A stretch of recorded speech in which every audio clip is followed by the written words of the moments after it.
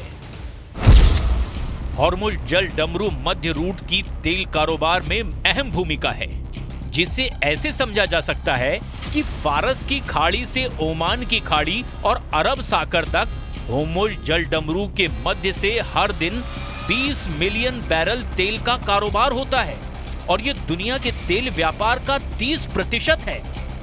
Saudi अरब, संयुक्त अरब अमीरात, Oman, Iran, Qatar और कुवैत ऊर्जा आपूर्ति के लिए इसी रूट पर बहुत ज्यादा डिपेंड करते हैं, जिसमें खास बात यह है कि हॉर्मुज जल डमरू मध्य पर ईरान का नियंत्रण है।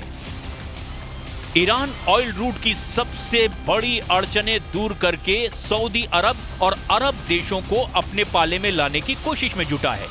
इसके साथ ही ईरान सऊदी अरब के प्रिंस के ड्रीम प्रोजेक्ट सलमान नहर को बनवाने में भी मदद कर सकता है। प्रिंस सलमान ने साल 2015 में नए ऑयल रूट का प्रस्ताव पेश किया, जिसमें 950 किलोमीटर लंबी नहर बना करके अलग रूट से तेल कारोबार की योजना बनाई गई, जिसमें 950 किलोमीटर लंबी नहर अरब की खाड़ी को अदन की खाड़ी से जोड़ेगी, जो सऊदी अरब के पूर्वी प्रांत से यमन के रास्ते अदन की खाड़ी को जोड़ेगा, जिससे तेल कारोबार में कम वक्त लगेगा और बड़ी बचत भी होगी।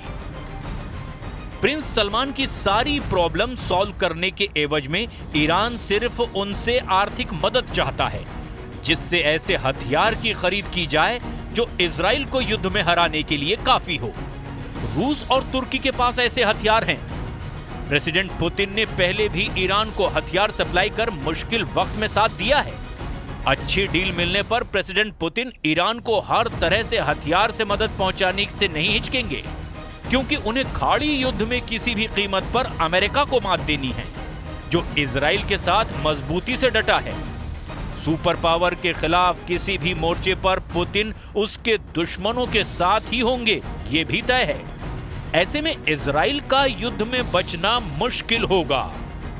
रूस के हथियारों की मार दुनिया यूक्रेन युद्ध में देख रही है। हाइपरसोनिक मिसाइलों से मची तबाही ने दुनिया भर को थर्रा दिया है। नेटो जैसा सैन्य संगठन भी रूस से सीधे टकराने की हिम्मत नहीं जुटा पा रहा। ऐसे में इजराइल अकेले तमाम दुश्मनों के आगे कितने दिन टिक पाएगा, ये बताने की जरूरत नहीं। और फिर युद्ध में अमेरिका के साथ के बगैर इजराइल का बचना भी बहुत मुश्किल होगा।